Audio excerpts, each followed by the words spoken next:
기도드리겠습니다. 은혜와 사랑이 한량없으신 주 여호와 우리 아버지 하나님, 깊은 밤에 잠들 때에는 우리는 마치 죽은 자와 같았습니다마는 우리의 심장과 우리의 호흡과 우리의 영혼을 지켜주셨다가 다시 이렇게 이른 아침 눈을 뜨게 하시고 의식을 차리면서 먼저 주님을 생각하고 하나님 나라를 생각하고 교회를 생각하며 이 거룩한 자리에 나올 수 있도록 우리를 인도해 주신 하나님, 그 은혜와 축복을 진심으로 감사하옵나이다. 당연히 이 자리에 있어야 할 사람들이 있지 못합니다. 때로는 병들어서, 때로는 게을러서, 때로는 무관심해서, 때로는 시험에 들어 주님 앞에 나오지 못하는 연약한 심령들이 있습니다마는 오늘 우리가 이렇게 건강한 몸으로 다시 주님 앞에 나와 찬송 부르게 하시오니 이 놀라운 은혜를 진심으로 감사하옵나이다. 우리의 날이 얼마 남았는지 알지 못합니다. 그러나 요단강을 건너가는 바로 그날 아침까지도 주님 앞에 첫 시간을 드리는 이 일만은 그렇게 끝까지 지속되게 해주시기를 기도하옵나이다. 스스로 믿음이 약해지는 일도 없게 하시고 또 나올 수 없을 만큼 병드는 일도 없게 해주시고 또 그만큼 무거운 근심에 매이는 일이 없도록 늘 자유하게 해주시기를 기도하옵나이다. 원컨대 우리의 나오는 발걸음이 결코 무거운 발걸음이 되지 않게 하시고 자원하며 기뻐하며 또 내 24시간 사는 생활 중에 가장 행복한 시간으로 그렇게 첫 시간은 주님 앞에 바쳐질 수 있어지기를 기도하옵나이다. 주님 앞에서 성도들과 함께 한 목소리로 부르는 찬송이 내 모든 생활에 가장 즐겁고 귀중한 그리고 내 생활 중심부에 있는 그러한 일이 되어지기를 간절히 기도하옵나이다. 자비하신 주여, 복잡한 문제가 많지만은 기도하면서 해결하게 하시고 또 사람을 만날 때마다 기도하면서 느끼고 기도하면서 깨달은 바대로 실천하며 주님을 대하듯이 대하고 모든 사건 하나하나를 주 안에서 해결하고 처리해 나갈 수 있는 온전한 신앙적 용기를 허락해 주시기를 간절히 기도하옵나이다. 하나님 아버지, 우리는 빌 때를 모를 때가 있습니다. 원컨대 우리가 하나님 앞에 무엇을 어떻게 구해야 할 것인지 또 어떻게 해야 바로 되는 것인지를 모르고 있습니다. 주님께서 우리의 기도를 가르쳐 주시고 성령 안에서 기도하게 하시고 성령의 거룩한 은사를 따라 주님 앞에 성실히 행하는 저희들이 되어지기를 간절히 기도하옵나이다. 오늘도 하나님의 말씀이 바르게 전파되게 하시고 땅끝까지 들려지게 하시며 듣는 모든 사람의 마음에 생명적인 역사와 기적과 구원의 역사가 나타나 주시기를 간절히 소원하옵나이다.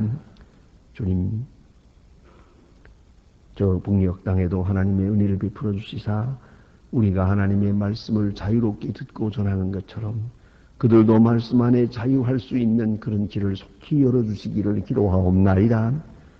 복음 안에 통일되는 기적도 조만간에 볼 수 있도록 주님 큰 역사를 나타내 주시옵소서. 또한 이 나라가 주님의 말씀 위에 굳게 서게 하시고 주의 거룩한 진리 안에서 온 국민이 하나 되게 하옵소서. 지금 이 나라의 정치가 말할 수 없이 흔들리고 있습니다. 이것이 보다 더 밝은 미래를 위한 진통이 되게 하시고 파국으로 치닫는 일이 되지 않게 해주시기를 기도합니다. 하나님의 공의와 하나님의 의와 진리와 그리고 그 긍휼하심이 속히 이 땅에 나타나 주시기를 기도하옵나이다. 온 국민이 하나 되며 정치하는 사람들이 주 앞에 겸손히 서고 정직하게 행하게 하시고 오직 주님의 귀한 뜻을 위하여 섬기는 일꾼들로 쓰여지기를 기도하옵나이다. 하나님 아버지, 오늘도 해외에 있든지 여행 중에 있든지 군문에 나가 있는 젊은이들, 공부하는 자녀들이나 그리고 특별히 병중에 있는 분들, 오직 주님의 위로만을 기다리고 있는 주님의 자녀들, 하나하나 돌보아 주시고 위로하여 주시며 특별히 병석에 있는 분들 주님 함께 하시고 수술받는 분이나 그 요양하는 분들이나 또한 특별히 슬픔을 당한 가정에 큰 위로를 베풀어 주시옵소서. 하나님, 이 날이 복되게 하시고 좋은 소식을 들으며 아름다운 일들을 경영하며 주의 부름에 진실하게 응답하며 가장 행복하고 또 거룩하고 하나님 앞에 온전한 주님의 사람들로 나타나는 은혜의 날이 되게 하여 주시옵소서. 주 예수 그리스도의 이름으로 기도드립니다. 아멘. 하나님의 말씀은 시편 114편 보겠습니다. 114편입니다.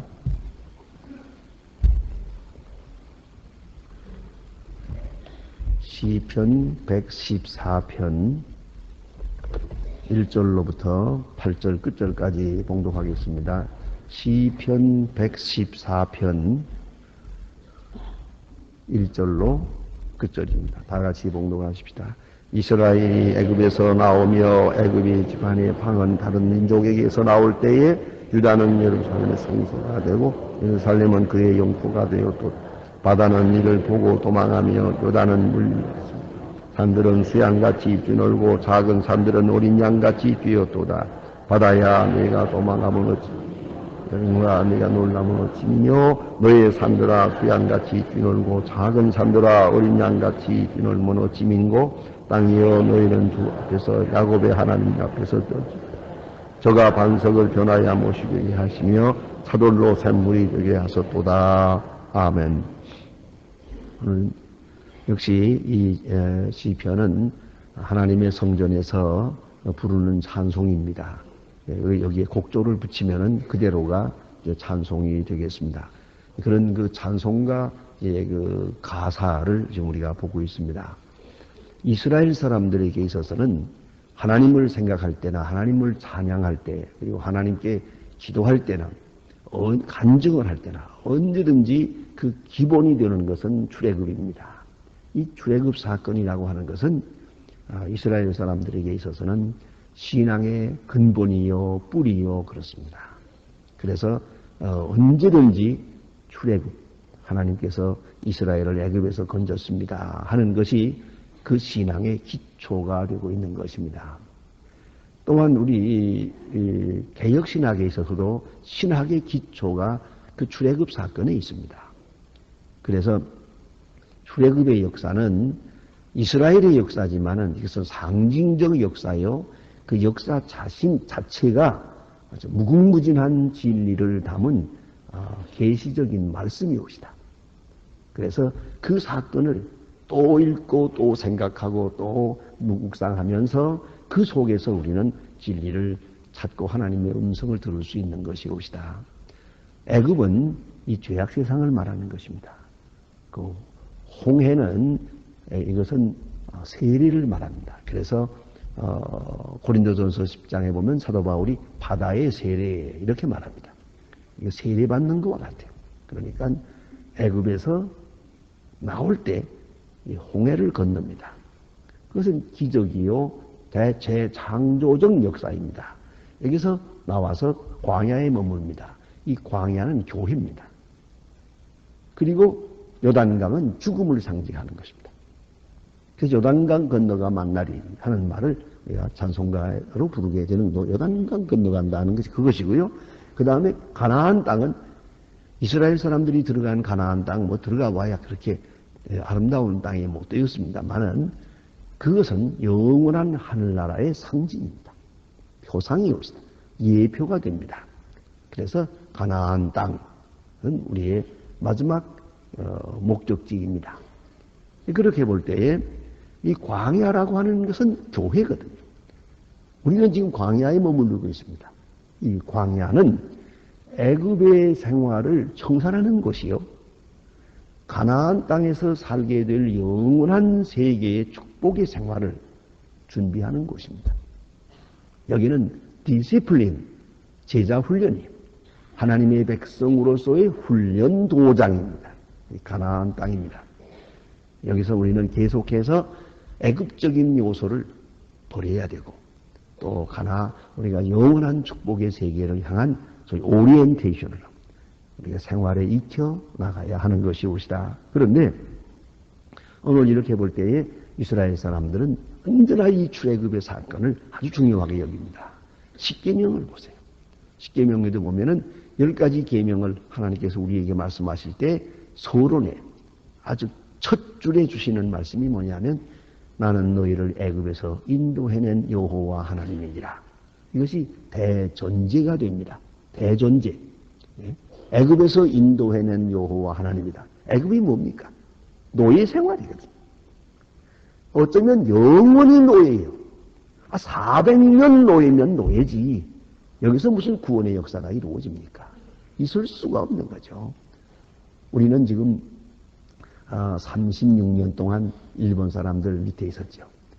31년, 36년 동안 일본 사람들의 식민지로 이제 있다가 해방이 돼서 36년.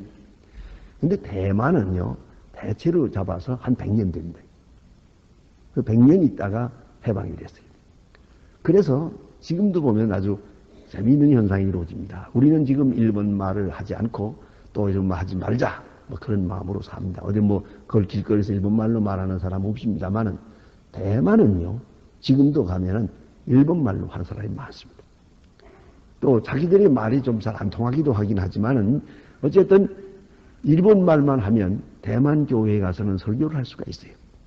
일본 말로 설교하면 대만 사람 다 알아들어요. 그러니까 그만큼 식민지의 100년 동안에 그렇게 깊어진 거죠. 그래서 대만 원주민들은 우리가 왜 중국 사람이냐? 우리는 대만 사람이죠. 또 그리고 어떤 사람은 우리는 일본 사람이죠. 그렇게 말하고 있어요. 그러니까 이 식민지 생활이 오래되면은 그만 민족이 바뀌고 마는 것이에요. 그런 역사는 우리가 얼마든지 보는 거죠. 그런데 자 보세요. 400년이거든요. 400년 그것도 자유인이 아니고 노예 생활을 했어요. 400년을 노예로 그대로 대대로 노예로 살아요. 노예에서 나서 또 노예로, 노예에서 태어나서 노예로 죽고 노예로. 여기에서 어떻게 출애굽이 이루어질 수 있습니까? 여기서 어떻게 민족적 독립과 해방이라는 것이 가능한 것입니까? 이것은 그런 문화적 차원에서 보아도 전혀 불가능한 것입니다. 민족적으로 정치적으로는 더 말할 것도 없고요. 그런데 하나님의 놀라운 역사로 말미암아 출애굽됩니다. 그 출애굽 자체가 크나큰 기적입니다. 또 우리가 물리적으로는 홍해를 건너오는 일, 기적이죠. 그래서 이스라엘 백성들에게 하나님은 말씀하십니다. 나는 너를 애굽에서 인도해낸 여호와 하나님이니라. 여러분, 우리가 예수를 믿는데 내가 예수를 믿었다 생각하는 사람은 그 신앙생활을 바로 할 수가 없어요. 신앙이 성숙하지 못해요. 하나님께서 나를 강제로 예수 믿게 했다. 거기서부터 진정한 교인이요. 거기서부터 확실한 교인. 이건 내가 선택한 것이 아니다. 하나님의 선택이요. 하나님의 강권적 선택이 여기에 나타나는 것이다. 이렇게 믿고 출발합니다. 그 사람은 절대로 뒤로 물러서지 않아요. 그때로 흔들릴 수도 없어요. 생각해 보십시다. 애굽에서 구원해낸 그 이스라엘 백성이 어떻게 딴 생각을 할 수 있다는 겁니까? 어떻게 애굽으로 돌아갈 수 있습니까? 그건 있을 수 없는 일이에요. 그래서 이스라엘 백성들은 하나님을 찬양할 마다 이 출애굽 사건을 다시 생각하는 겁니다. 그래서 오늘 본문에서 말합니다. 이스라엘이 애굽에서 나오며 야곱의 집이 방언이 다른 민족에게서 애굽과 그 이스라엘 애굽 사람들 거기에서 나올 때에 그것이 출애굽 애굽에서 나오는 일 다시 한번 생각을 해요. 생각을 하면 아주 신앙적 각성이 이루어집니다. 그리고 다시 보니까 유다는 여호와의 성소가 되고 성소라는 것은 하나님과의 만남의 장소를 말하는 것이요. 만남의 관계를 말하는 겁니다. 애굽에서 나와 놓고 광야에 불러들인 다음에 광야에서 하나님은 그들에게 말씀하십니다. 그들은 하나님 앞에 응답합니다. 하나님은 말씀하시고 백성은 말씀을 듣습니다. 그리고 말씀에 따라 삽니다. 바로 그것이 성소예요. 성소는 하나님과 우리와의 만남의 장소예요. 오늘도 여기 모인 이 성소가, 이 거룩한 장소는 구별하여 하나님의 말씀을 듣는 곳이요, 하나님과 만나는 곳이요, 이게 다른 말로 말할 때 기도하는 집이요. 기도하는 집. 만민의 기도하는 집. 하나님과 인간과의 대화가 이루어지는 곳이에요. 이것이 성소로다. 유다는 성소입니다. 그렇습니다. 대표적인 성소입니다. 유다가 분명히 하나님의 음성을 들었고 또 그로 말미암아 많은 백성이 듣게 됩니다. 이스라엘은 그의 영토가 되었도다. 자, 그래서 하나님의 성소가 되고 하나님의 영토가 되고 즉 하나님의 다스리는 나라가 되었다. 영토라는 말은 나라라고 하는 개념은 영토적 개념에서 해결합니다요. 이것이 칼빈주의의 기초입니다. 하나님이 다스리는 곳이 하나님의 나라입니다. 그 어디든지 어느 시간이든지 하나님이 온전히 다스립니다. 우리가 하나님의 말씀을 받아서 내 마음이고 내 의지가 내 생각 전체가 하나님의 말씀을 온전히 순종해서 하나님의 뜻이 여기서 이루어지면 그것이 내 마음이 하나님의 나라가 되고 또 온 가정이 다 하나님의 말씀 앞에 온전하게 순종하면 그 가정이 하나님의 나라가 되는지요. 또 그 사회가 하나님의 말씀을 따라 순종하면 그 사회가 하나님의 나라가 되는 겁니다. 그리고 여기에 이스라엘은 그의 영토로다. 하나님이 다스리는 세계가 그 광야에서부터 시작이 되는 거예요. 여기서 상징화되고 있습니다. 하나님의 나라가. 그래서 유다는 여호와의 성소가 되고 이스라엘은 그의 영토가 되었도다. 이제 이 엄청난 구원의 역사, 이 구속사적인 사건이 이루어질 때 3절에서 보니까 이제 이거 시적으로 찬양을 하는 것을 들어봅시다. 바다는 이를 보고 도망하고 요단은 물러갔도다. 이스라엘의 구원의 역사가 두 차원에서 이루어지거든요. 하나가 홍해고 하나가 요단강이에요. 우리는 언제든지 이 두 강을 건너야 돼요. 이미 하나는 건넜어요. 세례받아서. 이제 남은 앞에 있는 건 요단강 건너가는 것이죠. 이 요단강을 건너가서 하나님 하늘나라에 가겠는데 오늘 이스라엘 사람들 그 출애굽의 역사를 다시 한번 상기하는 거예요. 강과 강 사이에 있었어요. 그래서 홍해가 바다가 물러갔도다. 하나님의 구원의 역사가 이루어질 때 홍해가 그를 가로막을 수가 없어요. 그래서 홍해가 열렸다고 생각하지 않고 바다가 물러갔다고 생각을 했어요. 하나님의 백성이 진군할 때 바다가 물러갔어요. 이 놀라운 얘기죠. 또 요단강은 어떻게 되느냐? 요단은 또 물러갔다. 바다는 이를 보고 도망하고 요단은 물러갔다 그랬어요.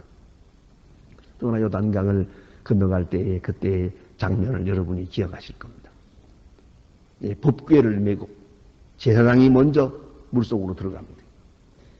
음식을 잃은 강이지만 물속으로 들어갈 때 강이 그대로 갈라집니다. 물이 내려오던 것이 멈춥니다. 그리고는 그 법궤가 그대로 가운데 서 있습니다.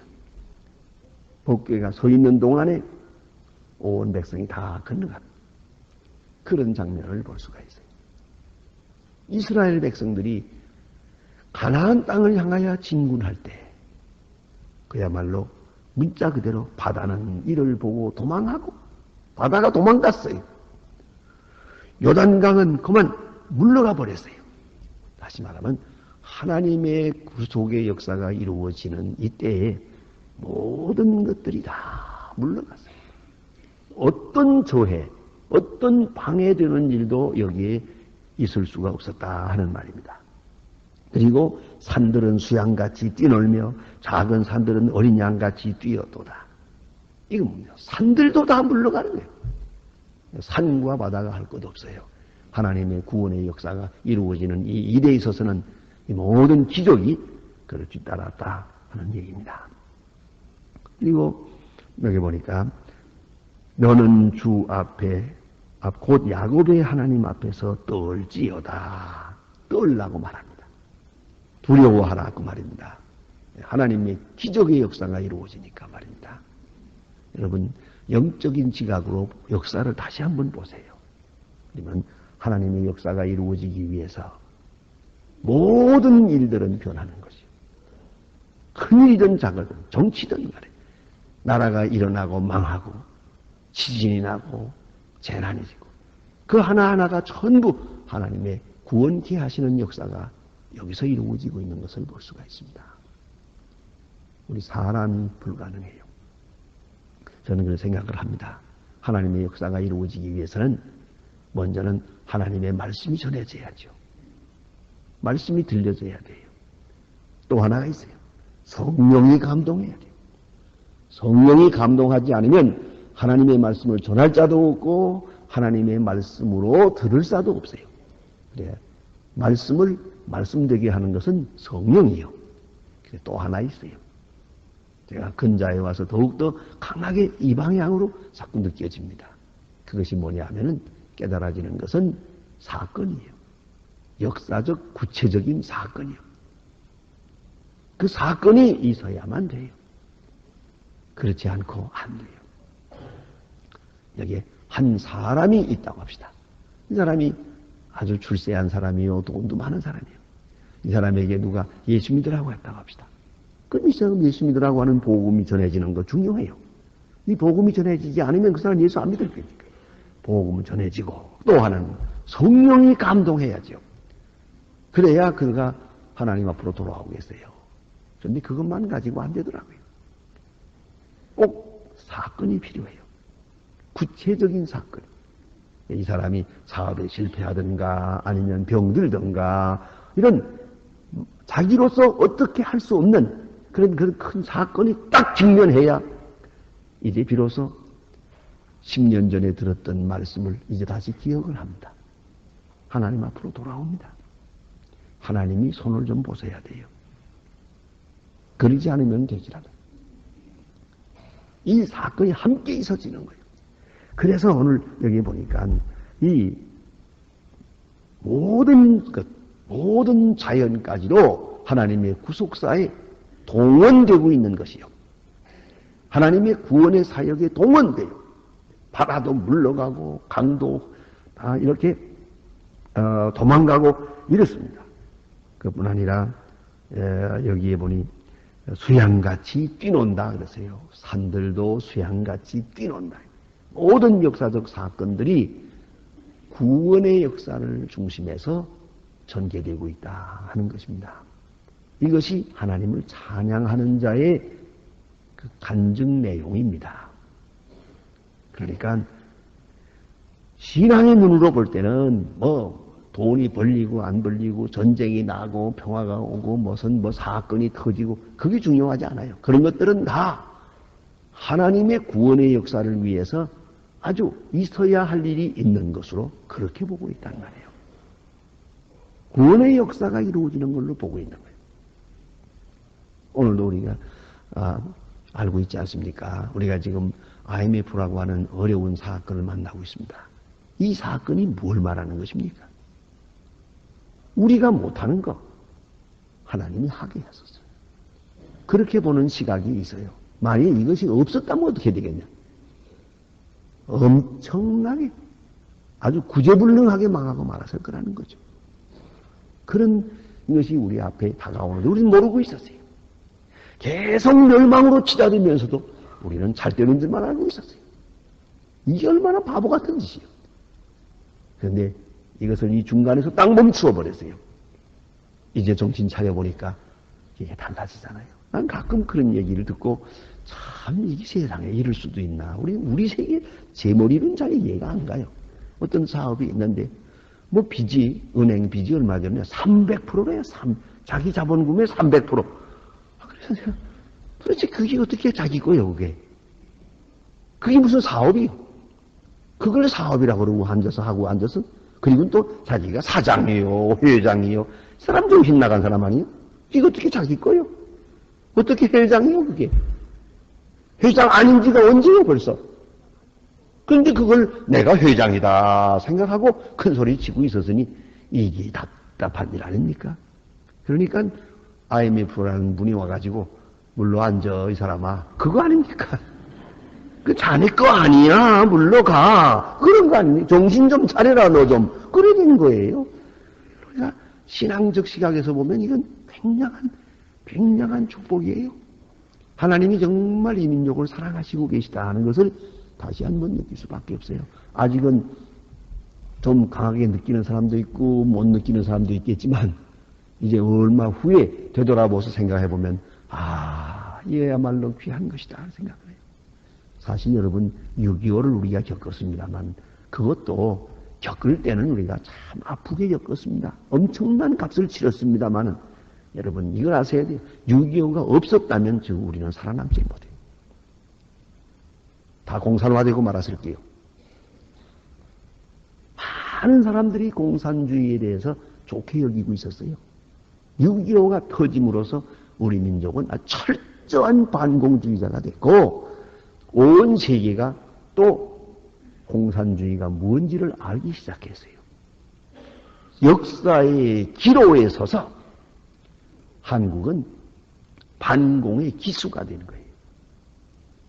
그렇지 않았으면 아마 온 세계가 다 빨개지고 말았을 거예요. 한 번, 이 중국이 겪고, 우리 북한이 겪고, 우리나라가 겪고, 무슨 러시아가 겪은 것처럼 적어도 한 50년 정도 공산주의 아래서 호되게 겪을 뻔했죠. 그러나 우리가 먼저 당했죠. 그리고 월남전이 생겼죠. 이런 것들이 있음으로 해서 세계가 정신을 차리게 된 거죠. 그리고 보면 다 되돌아볼 때 이렇게 큰 구원의 역사 안에서 이해하게 되면 6.25도 우리에게 주었던 특별한 축복이었어요. 그야말로 산이 물러가는 것과 같은, 산들이 뛰노는 것과 같은 그런 사건이었다는 것을 우리가 찬양할 수밖에 없습니다.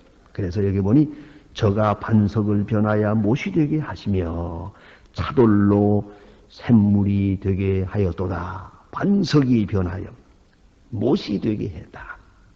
기적을 말하는 거죠. 그래서 아주 반석 같은 것 상상도 못할 것. 거기에서 물이 터져 나오는 거죠. 이게 실제로 있는 겁니다.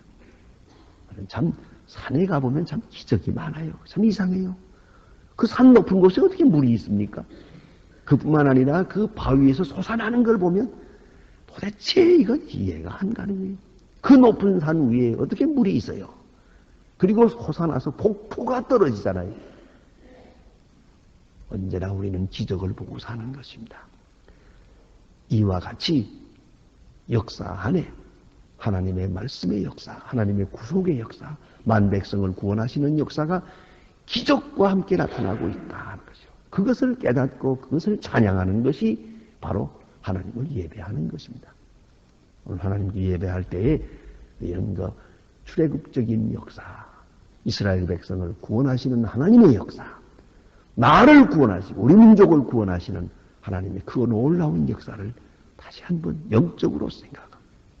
거기에서 하나님의 영광을 드러내게 되어야 할 것입니다. 기도하십시다.